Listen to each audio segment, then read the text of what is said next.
श्रीलंका में लगातार बिगड़ते हालात वहां रह रही लोगों का जीना दुश्वार कर रहे हैं। बेरोजगारी इतनी बढ़ गई है कि लोगों को 2 वक्त का खाना तक नहीं मिल पा रहा।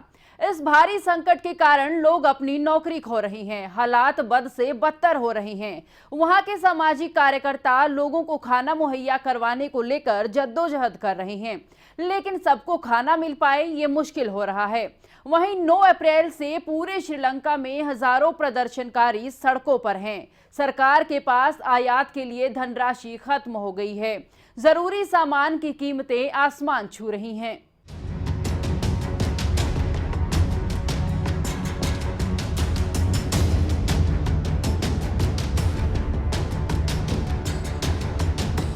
श्रीलंका में आर्थिक संकट बढ़ रहा है। बेरोजगारी तो है ही, वहीं लोगों को दिन के 2 समय का भोजन भी मिलना मुश्किल हो रहा है।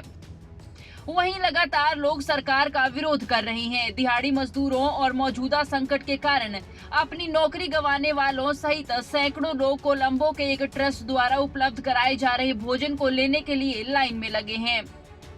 एक सामाजिक कार्यकर्ता ने वही बताया कि हमने 9 अप्रैल से खाना बांटना शुरू कर दिया।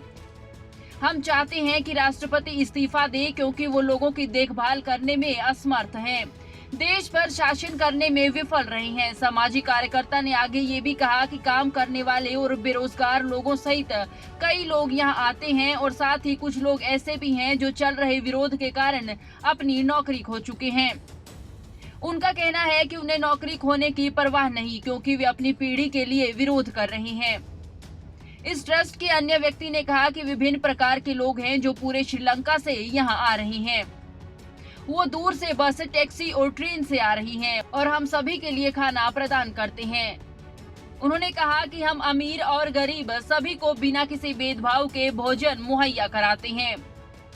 वहीं वर्ष 1948 में ब्रिटेन से आजादी मिलने के बाद श्रीलंका अब तक के सबसे गंभीर आर्थिक संकट के दौर से गुजर रहा है। ये संकट मुख्य रूप से विदेशी मुद्रा की कमी के कारण पैदा हुआ, जिसका अर्थ है कि देश मुख्य खाद्य पदार्थों और ईंधन के आयात के लिए भुगतान नहीं कर रहा है। हालांकि यहाँ हालात जल्द सामान्य हो जाएं, इसकी कल्पना करना अभी मुश्किल है। देखना होगा कि कब तक श्रीलंका की ये बिगड़ी अर्थव्यवस्था पटरी पर आएगी। न्यूज़ डेस्क, खबरें अभी तक।